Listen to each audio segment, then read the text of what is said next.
del área de biomatemáticas. Ayari nos visita desde...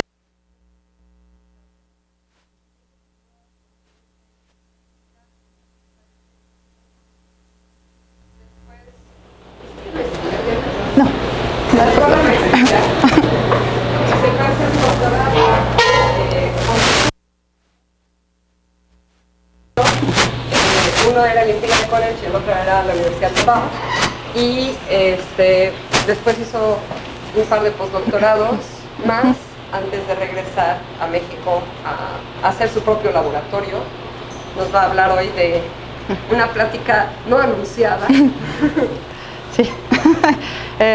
Hola, muchas gracias por la invitación. Sí, perdón, yo sé que en el programa viene un abstract y un título. Lo cambié de último minuto, entonces, ¿cómo? Pues no traigo la otra plática, entonces, esta es la plática que les voy a platicar. Entonces... yo le doy permiso como organizadora de esta sesión, tiene mi autorización. Y es arbitraria. Ok, entiendo su molestia y lamento mucho el inconveniente. Creo que vamos a escuchar lo que viene a platicarnos, ¿no? O no, si no nos interesa, no hay problema. Sí, una disculpa. Pero bueno, entonces lo que les quiero platicar hoy es un poco del trabajo que estamos haciendo con comunidades microbianas. Como nos dijo, como comentó Natalia, estoy en el Centro de Ciencias Genómicas y en el Laboratorio de Biología de Sistemas y Biología Sintética. Y en particular es un trabajo casi todo lo que van a ver es un trabajo de dos estudiantes de posgrado. Una es Daniela Reyes, quien hace todo el trabajo experimental, y el otro es Raúl Domínguez, quien hace prácticamente la mayor parte del trabajo teórico, supervisado por Rafael Peña y por mí. Entonces, un poco primero quisiera definir a qué nos referimos con comunidades microbianas. Yo no sé si lo han visto, pero últimamente las comunidades microbianas están en auge. O sea, todo el mundo habla de comunidades microbianas. ¿No escuchas muy bien? ¿Hablo más fuerte? Ok, lo intentaré. Entonces, como definimos una comunidad microbiana, es la coexistencia de microorganismos en un espacio determinado, en un determinado tiempo. Entonces, para que exista una comunidad microbiana necesitamos varios tipos de organismos, o pueden ser organismos de la misma especie, pero con alguna diferencia, coexistiendo de manera medianamente estable en un espacio-tiempo determinado, ¿no? Entonces, ¿por qué son importantes las comunidades microbianas? Seguramente todos han escuchado hablar del microbioma, por ejemplo. Entonces, el microbioma es una comunidad que tenemos en el cuerpo, que habita nuestro cuerpo, una comunidad estable de distintos tipos de microbios que están ahí como de manera sinérgica con el cuerpo, ¿no? Que están ayudando a desarrollar ciertos procesos que el cuerpo tiene. También las comunidades microbianas las podemos ver, por ejemplo, en biofilms, que son biopelículas, que son responsables, por ejemplo, de muchas de las enfermedades respiratorias que tenemos, ¿no? Casi todas las enfermedades que se desarrollan en los pulmones generan biofilms.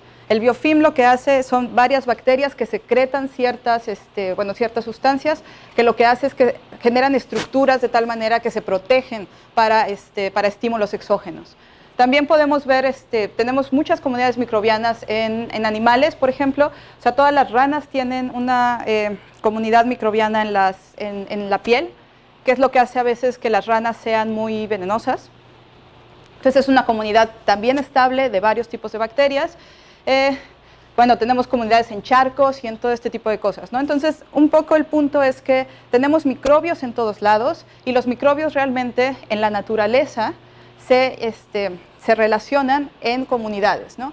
Entonces, en general, tenemos una tradición en el laboratorio, de solo estar estudiando microbios de manera aislada y no de manera en comunidades. Entonces, evidentemente es un reto fuerte hacerlo, pero es importante empezar a entender cómo se ensamblan las comunidades y por qué hay comunidades estables y comunidades no estables. Y bueno, al menos eso es un poco lo que hemos estado empezando a hacer en el laboratorio.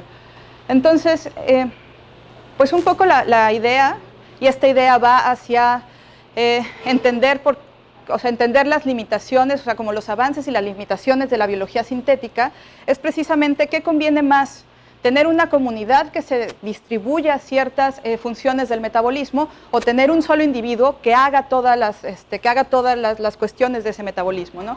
Entonces, si tenemos un individuo que va a comer una cierta sustancia X y lo que queremos es precisamente un producto Y, pues lo que podemos hacer es precisamente, o sea, bueno, que es parte de todo lo que hace la biología sintética, es introducir todas las funciones en un solo individuo. Entonces el individuo va a pasar del paso A al paso B y del paso B al paso C y va a llegar a Y. Eso evidentemente es terriblemente costoso metabólicamente en general. Ahora, lo que hace una comunidad es que tenemos dos individuos diferenciados donde uno come X, pasa de A a B, B secreta algo,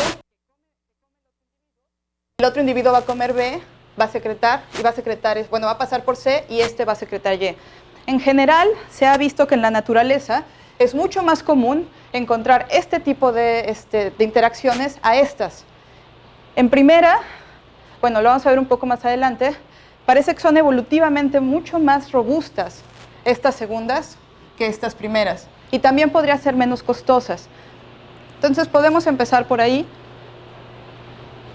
y ver que más o menos cuando tenemos distintos tipos de interacciones, bueno, una comunidad con distintos tipos de interacciones, tenemos tres tipos de interacciones predominantes. Entonces, la primera es la competencia, donde los individuos compiten por recurso, ¿no? Hay un solo recurso en el ambiente y entonces los individuos van a competir.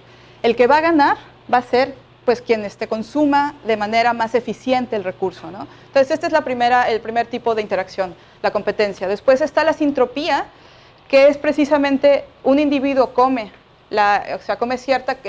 cierto recurso del ambiente, secreta algo que come el otro individuo, pero a su vez va a estar generando algo que va a inhibir su crecimiento. Y estas son las interacciones sintrópicas. Entonces, entre más come, más secreta esto que inhibe el crecimiento y eso hace que se regule precisamente la interacción. La tercera son los cross-feedings, que lo que es va a comer un recurso, lo que secreta lo come pero si se fijan en este sentido, esto es bueno, él se está comiendo todo de manera libre, ¿no? O sea, como que todo es un tipo de mutualismo, o sea, estos dos son lo que se le llama cooperación, porque precisamente uno está ayudando al otro, pero en este sentido, no está pagando absolutamente ningún costo. ¿Ok? Bueno, tampoco en realidad, ¿no? Ese está comiendo, secretando algo y el otro está comiendo. Entonces, un poco ahora, ¿cuáles son los beneficios de vivir en un consorcio? Lo primero es un poco lo que les decía, que podemos tener diversificación de funciones. Y esto es exactamente todo lo que les expliqué acerca de que un individuo un individuo no tiene que hacer toda la transición hasta donde queremos, sino que se pueden dividir ciertas funciones y eso hace que para cada individuo sea metabólicamente óptimo hacerlo, ¿no? Entonces la comunidad en general puede crecer mejor. También, evidentemente, podemos modular el metabolismo de una manera mucho más sencilla que si lo hiciéramos nada más con un solo individuo. Y la otra es que podemos compartimentalizar funciones. Eso, gracias. Entonces, cada individuo hace algo distinto y eso es mucho más fácil de controlar, sobre todo cuando estamos intentando diseñar consorcios sintéticos, ¿no? Y el caso que más nos interesa, pues es que podemos tener precisamente, teniendo todas estas tres anteriores, podemos tener intercambio de sustratos, ¿no? Entonces, si lo que estamos estudiando es una comunidad que tiene precisamente una interacción cooperativa entre ellos y pueden intercambiar sustratos. Entonces, uno va a generar un sustrato que come el otro, que va a generar otra cosa que come el otro, y así se hacen cadenas de sintropías, ¿no? Y entonces, bueno, empezando un poco con el modelo, vamos a tener un sistema donde lo que queremos modelar es precisamente una comunidad. Vamos a intentar modelar una comunidad de bacterias, una comunidad de bacterias iguales en este sentido. Y entonces la manera en que lo vamos a modelar es con un sistema de ecuaciones diferenciales, con lo que se llaman modelos de quimiostatos, donde vamos a tener las dos ecuaciones, una es el sustrato, otra es la densidad bacteriana, y lo único que es que el sustrato es consumido por una ecuación de Michaelis-Menten, como ya todos conocen, que es una ecuación de saturación, donde tenemos una velocidad máxima de obtención del recurso, la Km, que es la constante de Michaelis-Menten, el sustrato, y la C es una tasa de conversión del recurso, o sea, qué tanto recurso se convierte en ATP, ¿no? Qué tan eficiente es la bacteria para convertir recurso en ATP. Ahora, la densidad bacteriana pues tiene precisamente esta C por esta G, que es la tasa del consumo del recurso, y lo interesante de los modelos de quimiostatos, no sé qué tan familiarizados estén con ellos, es que lo que hacemos es modelar precisamente un homogéneo, no tiene ninguna estructura espacial, donde vamos a introducir a una tasa D un recurso constante, de tal manera, y vamos a sacar a la misma tasa D recurso de aquí donde está la bacteria, ¿no? Lo que va a generar eso es que en que es el que estamos modelando, va a haber una cantidad de recurso estable, que puede ser distinta de evidentemente, y va a haber una cantidad de bacteria estable. Crecimiento en fase exponencial. Estas bacterias nunca van a estar en estrés por recurso, ¿no? Nunca se va a acabar el recurso. Siempre van a tener un punto de recurso alto y entonces, bueno, eso es lo que queremos, ¿no? No queremos introducir nada de estrés por o sea, este modelo sencillo, pues es nada más un sustrato y una bacteria, ¿no? Ahora, bueno, los modelos se ven de esta manera, donde es una gráfica de tiempo contra densidad, ¿no? Densidad nada más pues es que tanto está creciendo la bacteria. Entonces 2x y 4x nada más es la cantidad de recurso que le estamos poniendo, y entonces lo único que queremos demostrar aquí es que entre más recurso le ponemos, pues más crece la bacteria, ¿no? O sea, aquí es donde estamos viendo precisamente una ecuación de tipo Monod, donde hay un periodo de saturación, pero esta saturación depende únicamente de la cantidad de recurso que le estás poniendo a esto. Y entonces vemos que pues más o menos, estos son datos experimentales de una Escherichia coli que tenemos, que estamos trabajando. Entonces estos son datos experimentales, estos son el modelo, entonces más o menos se ve parecido, ¿no? M9 es así se llama el medio mínimo en el que crecemos a la bacteria, y lo único que quiere decir es que solo hay un solo recurso limitante. Entonces solo crecen con un azúcar, ¿no? Y eso es importante porque lo que queremos es que compitan por ese recurso, ¿no? Si pusieras otro recurso, lo que puede pasar es que cada uno se especializa en dos recursos y entonces ya no hay competencia, ¿ok? Ahora, ¿qué pasa si esta bacteria necesita para sobrevivir? Y entonces le vamos a llamar a esto Y, que ahorita vamos a ver que va a ser un aminoácido, y entonces ahora la tasa de crecimiento va a depender no solo de la tasa de consumo de sustrato, sino también una tasa de consumo de este aminoácido Y. Y vamos a introducir una nueva ecuación. La ecuación del sustrato, la ecuación de Y y la ecuación de Bx. ¿Ok? Entonces lo único que modificamos fue esto, que ahora depende de S y de Y, bueno, evidentemente esto.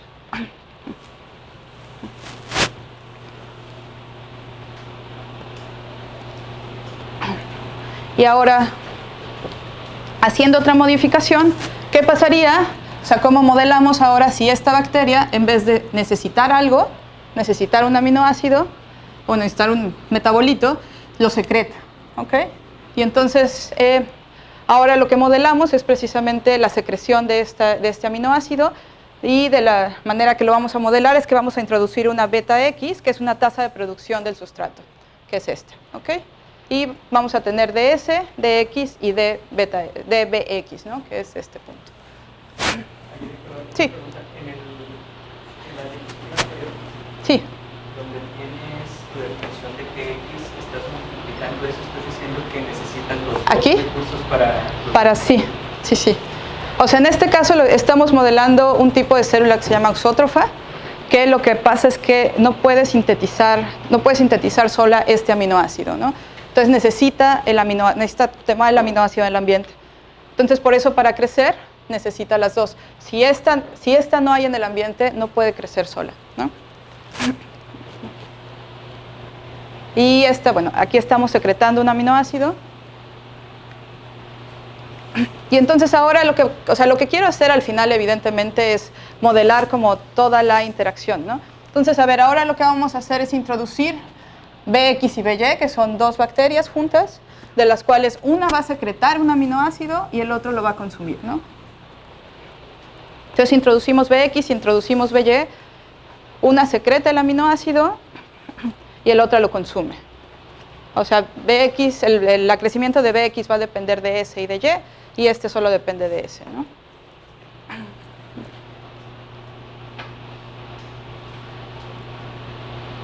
Y ahora cerramos el ciclo y entonces hacemos que esta BX produzca X que coma BY. Y entonces este es el sistema ya completo. Este sistema, como ya lo había dicho, es un sistema muy clásico de células auxótrofas, donde lo que pasa es que estas células son deficientes en metabolizar algún aminoácido, pero hay otra célula que lo secreta, y entonces se vuelve un mutualismo obligado, que si se fijan solo pueden sobrevivir si están juntas. Este tipo de interacciones se volvieron muy famosas recientemente porque la microbiota precisamente está llena de estas interacciones. Uno de los mecanismos de procesamiento de aminoácidos es muy costoso y entonces hay muchísimas células auxótrofas en el estómago. Entonces, bueno, hacemos este sistema y ahora lo que hicimos fue tomar las simulaciones numéricas. Entonces, ¿qué pasa si introducimos, lo que queremos realmente saber, más bien, primero lo que queremos saber es cuáles son los estados finales de este bioreactor al que estamos metiendo las dos bacterias, ¿no? Y entonces lo que queremos saber es de qué tanto depende de la cantidad, de qué tanto depende del ambiente, la interacción que va a haber entre estas dos bacterias. Evidentemente podemos modificar el ambiente de varias maneras. Entonces, ¿qué pasa si le metemos aminoácidos a este ambiente, ¿no? Tenemos el sistema, tenemos este sistema, pero lo que pasa muchas veces es que la cantidad de aminoácido que está produciendo esto no es suficiente para mantenerlo. Entonces, nuestro interés era ver si podíamos nosotros modificar de manera externa la interacción. Nada más es introducir un aminoácido u otro aminoácido en el ambiente sin que esto lo produzca. Entonces, evidentemente, si nosotros introducimos todo Y, este va a crecer muy bien, si se fijan, pero si este crece bien, tal vez lo que pueda hacer es que produzca mucho de y este siga creciendo bien. Entonces queremos ver precisamente cómo modificamos estas entropías o esta competencia. Entonces estas son estas simulaciones, donde X y Y son los aminoácidos introducidos. Entonces lo que podemos ver en estas gráficas es que podemos encontrar rangos. Sí se ve bien, ¿verdad? Podemos encontrar rangos de aminoácidos donde podemos encontrar tanto competitividad exclusiva como mutualismo, parasitismo, competencia y colapso de la población. Entonces, si le ponemos muy, muy poco aminoácido, lo que va a pasar es que la población colapsa. Porque ninguno de los dos bacterias tienen suficiente densidad óptica realmente para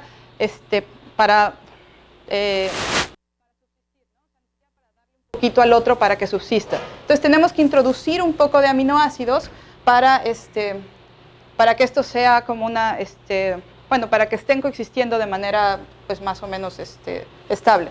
Ahora, evidentemente la cantidad de aminoácidos que tenemos cambia con respecto, la cantidad de aminoácidos no. La cantidad de aminoácidos que ponemos sí va a cambiar precisamente todo este perfil. Entonces, la única parte donde coexisten es esta parte, que es la parte que nos interesa más. Todo lo demás que esté en claro es competitividad exclusiva, lo cual quiere decir que gana uno u otro, y eso puede depender porque los aminoácidos también son muy costosos al ser producidos, ¿no? Y entonces cuando los pones en competencia hay uno que gana y otro que pierde. Y entonces en esta parte es donde podríamos ver precisamente estabilidades, ¿ok? Es como la parte que nos interesa más. Ahora, pues precisamente si lo que nos interesa es estar estableciendo cooperatividad en el sistema, ¿cómo incrementamos esa cooperatividad, ¿no? Y queremos incrementar la cooperatividad porque queremos estabilizar sistemas que no son estables.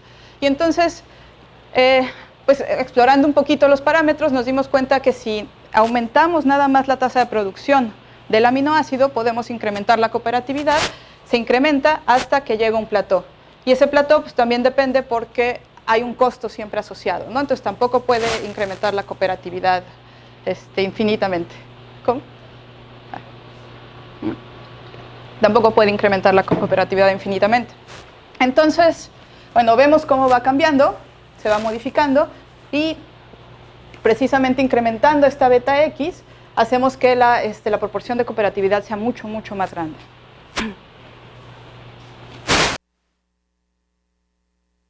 Ahora, intentamos como usar el modelo experimental para ver si tenía más o menos sentido lo que estábamos viendo. Y el modelo experimental precisamente son cepas ausótrofas de Escherichia coli. Este es el modelo, estas son las cepas. Y tenemos distintas cepas. Tenemos una colección como muy grande de cepas con muchas cepas ausótrofas que tienen knockouts en distintos aminoácidos.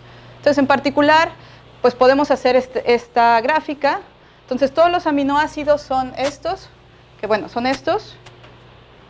no importa mucho el nombre, pues. Entonces, lo que hicimos fue hacer crecimos las células por pares, o sea, todas juntas por pares, y lo que queríamos ver eran los perfiles de interacción. Si había algunas parejas que fueran más cooperativas que otras y algunas parejas que se comportaran mejor que otras. Entonces, todas estas gráficas son proporciones de las distintas cepas. Entonces tenemos monocultivos acá, o sea, una cepa sola creciendo, y aquí es el 50-50 de cada célula, y todos los ejes Y son densidades ópticas, ¿no? Entonces, como ven, hay distintos tipos de interacciones. Hay unas que son muy cóncavas, lo cual quiere decir que crecen bien juntas, o sea, que la producción sí se maximiza. Hay unas que son muy planas, lo cual quiere decir que pues, casi no crecen. Entonces, evidentemente, esto depende del tipo de aminoácidos que estés poniendo juntos, ¿no?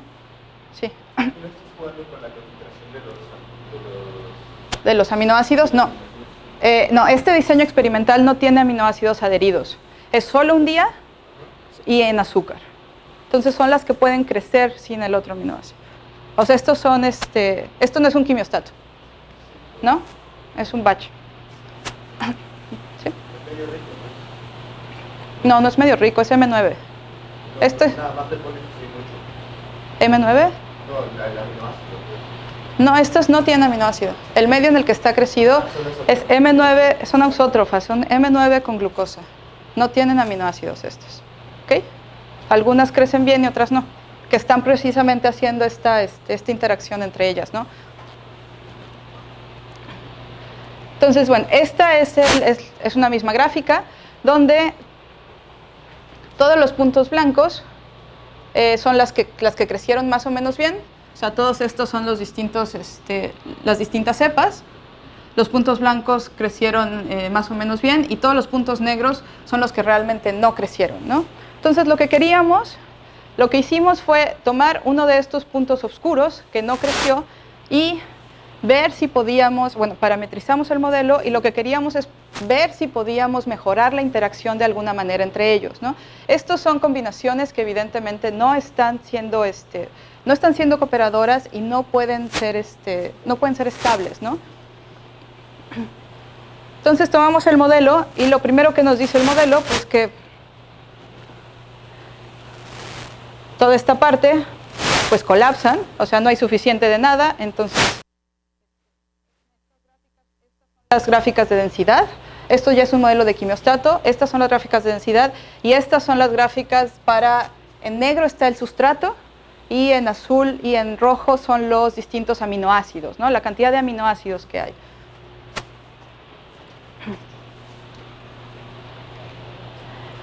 En este lado, o sea, cuando estamos introduciendo mucho X, pues está ganando esta BX totalmente.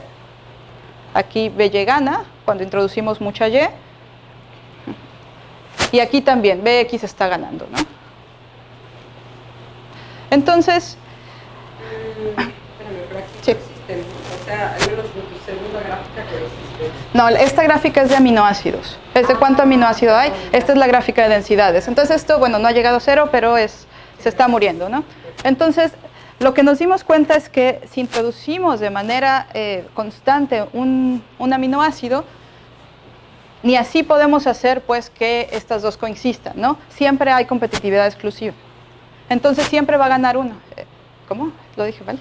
Exclusión competitiva. Es exclusión competitiva. Van 2 veces que lo digo igual. Ok, exclusión competitiva. Entonces, lo que nos dimos, bueno, la pregunta es precisamente ahora cómo podemos estabilizar ese consorcio. Y entonces hay varias técnicas y varias cosas que se saben que pueden estabilizar o que pueden sugerir que haya más cooperación en el ambiente. Una son los diseños de los medios ambientes, 2 es la estructura espacial, o sea, se sabe que la cooperatividad en general necesita estructura espacial y que eso como que fomenta precisamente que haya coexistencia. Bueno, debe haber muchas cosas más, pero un poco la que nos interesaba ver era si podíamos hacer un control dinámico del medio ambiente de tal manera que podemos estabilizar esas interacciones. Entonces eso fue lo que hicimos y lo que hicimos nada más fue definir una función objetivo de tal manera, bueno, donde la función objetivo depende de nada más escoger una densidad óptima, ¿no? Entonces, cuando vemos, o sea, en realidad es algo como muy trivial en el sentido que lo que queremos es monitorear la densidad óptica de cada una de las cepas y cuando vemos que baja, le metemos ese aminoácido y cuando vemos que baja la otra, le metemos el otro aminoácido. Y entonces estas son las simulaciones. En la primera están las frecuencias de las bacterias, o sea, la primera es frecuencia, la segunda son densidades de las bacterias y la tercera son el sustrato y los 2 aminoácidos. Y entonces lo que nos dimos cuenta es que precisamente si aplicamos ese algoritmo, pues podemos hacer muy fácilmente que estas cosas coexistan, ¿no? Sí. La tercera gráfica sí. parece sugerir Ajá.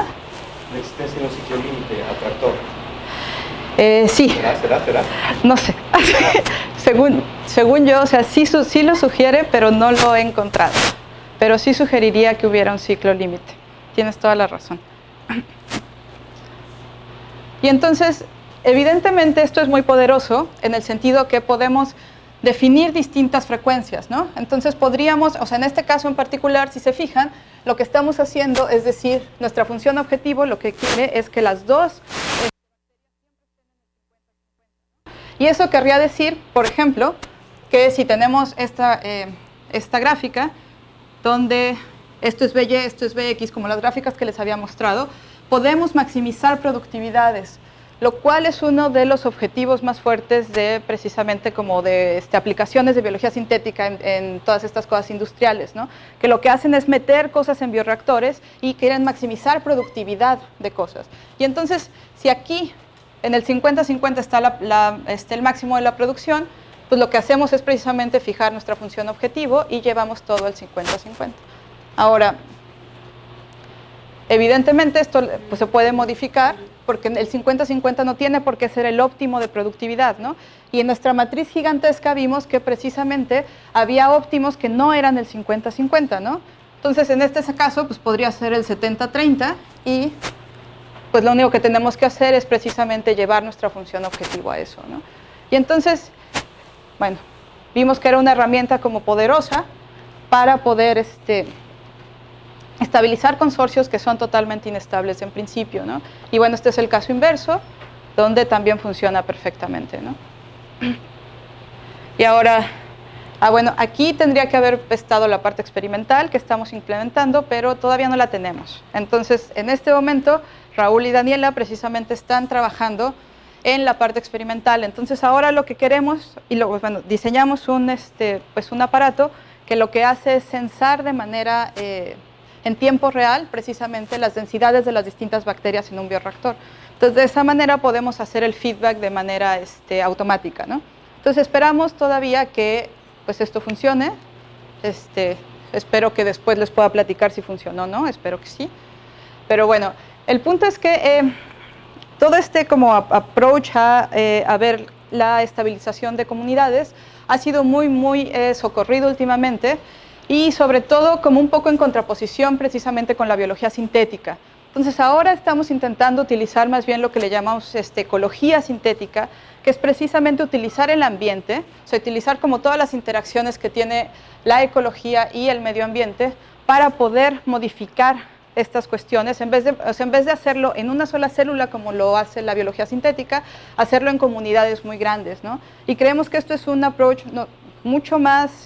desde mucho más natural hasta mucho más evolutivamente estable. Entonces, bueno, más o menos esto es trabajo en progreso. Entonces, bueno, esto es lo que les decía de la biología sintética, ¿no? O sea, si tenemos una bacteria que tiene que hacer todas estas cosas para sacar un producto, el costo que tiene una es mucho, ¿no? O sea, que el costo que tiene cada uno es mucho. Los costos son distintos y en general tienes más producción.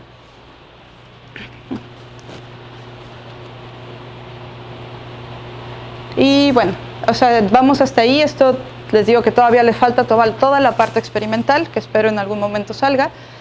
Pero bueno, las pocas conclusiones que tenemos todavía es que sabemos que las comunidades pueden maximizar el fitness, podemos estabilizar las comunidades que son inicialmente inestables, precisamente mediante la modificación del medio ambiente, que también es una manera de modificarla sin modificar el bicho, ¿no? Que hacer modificaciones en las bacterias es complicado, y aparte, en general, como las modificaciones son muy costosas, cuando las dejas evolucionar, pierden las modificaciones muy rápidamente. Y esto puede tener pues, relevancia en el diseño de comunidades sintéticas que maximizan la producción de algún metabolito. Y en este sentido, bueno, en el sentido como de el abordar comunidades con estos métodos, una de las grandes preguntas precisamente es cómo ensamblar comunidades de nuevo, o sea, cómo poner una comunidad, poner muchas bacterias o muchos microorganismos juntos, y de ahí cómo emerge, bueno, cómo se hace una comunidad estable, y qué es lo que hace precisamente una comunidad estable robusta, ¿no? O sea, qué es lo que hace que la microbiota sea robusta ante cambios de temperatura, ante cambios de alimentación, ante antibióticos, ante todas estas cosas. Y parece que un poco la respuesta es la redundancia en funciones. Y entonces las bacterias, lo que pasa es que no son únicas, ¿no? El punto de una comunidad cuando tiene que ser robusta es que puedes quitar ciertas bacterias y las funciones van a tener que seguir estando ahí, ¿no? Y entonces parece que en muchos momentos nos hemos estado enfocando en los participantes de la comunidad, cuando nos deberíamos estar enfocando más bien en las funciones que tiene la comunidad. Y entonces lo que nos damos cuenta es que hay redundancia en esas funciones, ¿no? Y entonces, entre otras cosas, eso quiere decir que las comunidades más estables son las más diversas. Entre más participantes haya en una comunidad, mucho más robusta va a ser, ¿no? Mucho más chance a que haya estas cosas de redundancias. Y bueno, eso es todo, y nada más este es mi grupo. Y si a alguien en algún momento le interesa hacer como algo teórico al respecto, queremos gente que lo haga. Entonces, si quieren ir, listo. Gracias.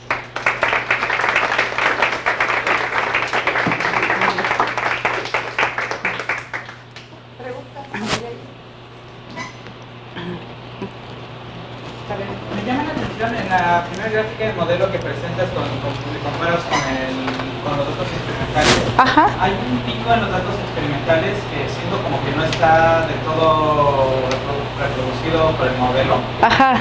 Entonces, ¿eso a qué se debe? ¿O si se tiene alguna Este piquito, ¿no? Sí, Sí. Se debe a que la realidad es medio fea siempre.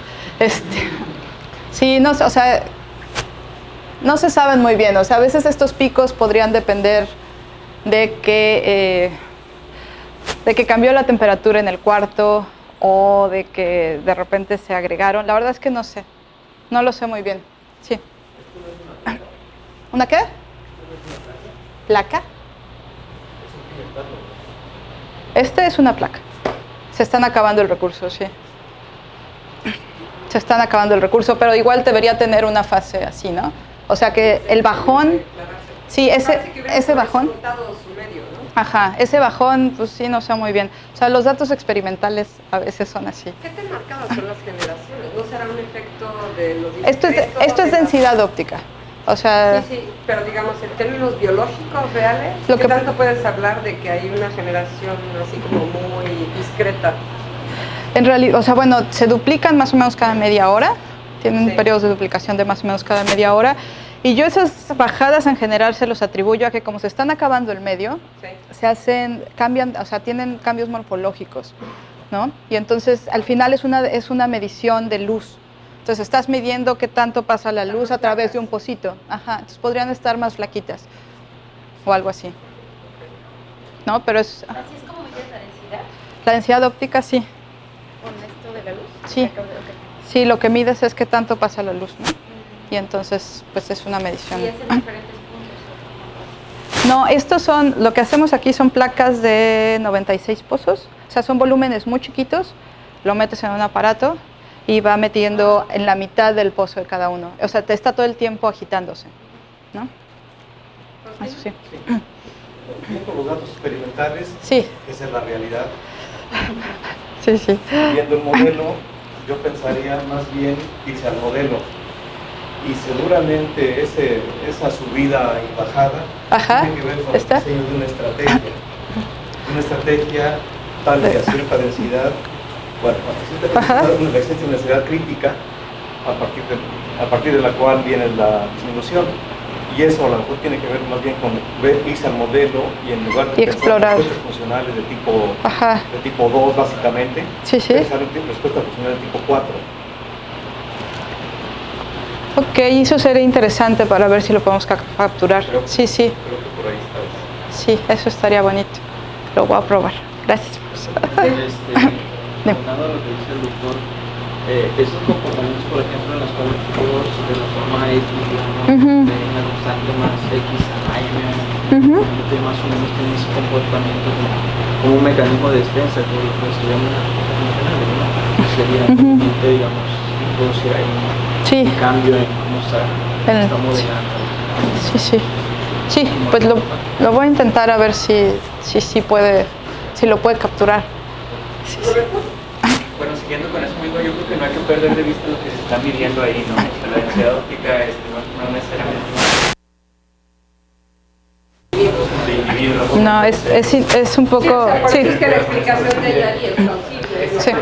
Sí. Incluso en esos cambios morfológicos se van a considerar o empezar a considerar muerte, ¿no? Porque celular puede aparecer Bueno, sí, o sea, lo que hacemos en general es cuando acaban estas cosas, contamos células viables, ¿no? Plateamos para contar células viables, para ver, y haces la conversión. En general no, en general no. Sí, en general lo hacemos al final, ¿no? Contamos eso. ¿Más preguntas? Sí. ¿Puedes decir porcentajes, no? Supongo. Sí, exacto, puedes decir qué tanto hay de uno y qué tanto hay de otro, ¿no? Sí. Yo sí tengo una pregunta que voy a colar antes de regresar al público. Me llamó la atención que cuando estaban pensando en cómo volver viable la comunidad y que no les haya funcionado la primera versión, no hayan dicho no ir por la parte espacial, porque pareciera como que más costoso en términos de la chamba, buscar un control dinámico, ¿no? Pero no sé si sea mucho más especulativo y como que incierto irse a buscar por la solución espacial o algún otro lado. Pues es que estamos trabajando en la solución espacial, en el sentido, o sea, experimentalmente hemos hecho eso, ¿no? Hemos plateado cosas y si les das un poquito de espacio, sobreviven, ¿no? Pero es como menos, o sea, como hemos encontrado que en cuestiones de modelos, es mucho más complicado ver, o sea, como definir precisamente un espacio determinado, o nunca hemos encontrado la distancia óptima, por ejemplo, para empezar a crecer los bichos de tal manera que sí haya un crecimiento, ¿no? O sea, ha sido como muy empírico. O sea, sí es la estructura espacial sí es lo más fácil, pero yo creo que teóricamente no es lo más sencillo. O bueno, no sé, se nos hizo más natural como que el control dinámico era algo muy natural. ¿Lo estaban haciendo con un modelo continuo en el espacio o...? No. No, sí eran discretos. Eran discretos. Poblaciones. Sí. Okay. Sí eran poblaciones discretas. Sí. Ahora sí, Carlos. También había visto que, bueno, dentro de las propuestas que tenías inicialmente también tenías como un sistema como de 3 bacterias diferentes, ¿no? Sí. Tenías como... Pero entiendo que igual ya es como más sencillo representar estas de 2 por justamente bidimensionalidad. Sí, sí. ¿Pero han planteado algún experimento o algo, alguna prueba sí. con este modelo de 3? Sí, o sea, el modelo de 3 lo hemos hecho. Bueno, o sea, sí genera como, hay diferencias, pero se empieza a poner muy particular, ¿no? O sea, a veces los modelos, o sea, como estos modelos de 3 funcionan si hay un aminoácido en especial que hace ciertas cosas, ¿no? Se vuelve poco generalizable. El punto, y un poco lo que les decía, es que ciertamente las interacciones de grados mayores son más fáciles estabilizarlas. Entre más bacterias haya, de repente es más fácil mantener estas estabilizaciones. Lo que queríamos entender era cómo estabilizar estas interacciones de 2, que son las más complicadas, ¿no? O sea, que son las que son muy frágiles realmente, ¿no? O sea, estas sí, o sea, bueno, cuando tienes interacciones de mayor orden, te digo que si quitas uno de los individuos, lo que casi siempre va a pasar es que algún otro va a tomar la función que tiene Pero aquí si quitas uno, pues ya no existe, ¿no? Y hay uno. Exacto, y hay uno nada más, entonces ya no hay interacción. Pero sí, o sea, como que sí hemos explorado, hemos puesto más bacterias, o sea, hemos sembrado, y experimentalmente también, pues eso sí está muy fácil, ¿no? O sea, sembrar todas las bacterias juntas y todas esas cosas. Sí, sí. ¿Más preguntas?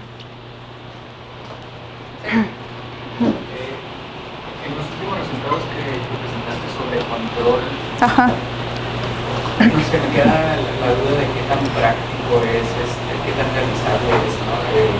Ajá. Porque tienes un procesamiento, ¿no? Para sí. estar modificando el medio cada vez. Sí.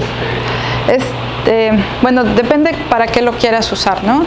O sea, si lo que quieres es tener un bioreactor, echarlo a andar por 2 días y que te produzca algo, la verdad es que no está nada difícil implementarlo. O sea, sí necesitas, parte del problema es que depende en un sensado, en particular, o sea, lo que estamos haciendo experimentalmente es que depende de un sensado de densidades ópticas en tiempo real, ¿no? Sí, eso es exactamente lo que estamos haciendo. Pero para eso ahorita, pues en el laboratorio lo que hacemos es ponerle marcadores fluorescentes a las células, ¿no? Para que podamos diferenciar una célula de la otra. Exacto. Eso no es nada práctico, pero en general también las morfologías son distintas. O sea, estos son Escherichia coli las dos. Pero para sensado, sí. Sí. Si fueran bichos distintos, es muy sencillo. O sea, como una medición óptica puede diferenciarlas muy fácilmente. Pero sí, o sea, sí tiene o sea, todavía tiene como sus limitaciones en ese sentido. En bioreactores grandotes, ¿no? Sí, sí. ¿Más preguntas? Bueno, entonces aprovechen para tomar agua.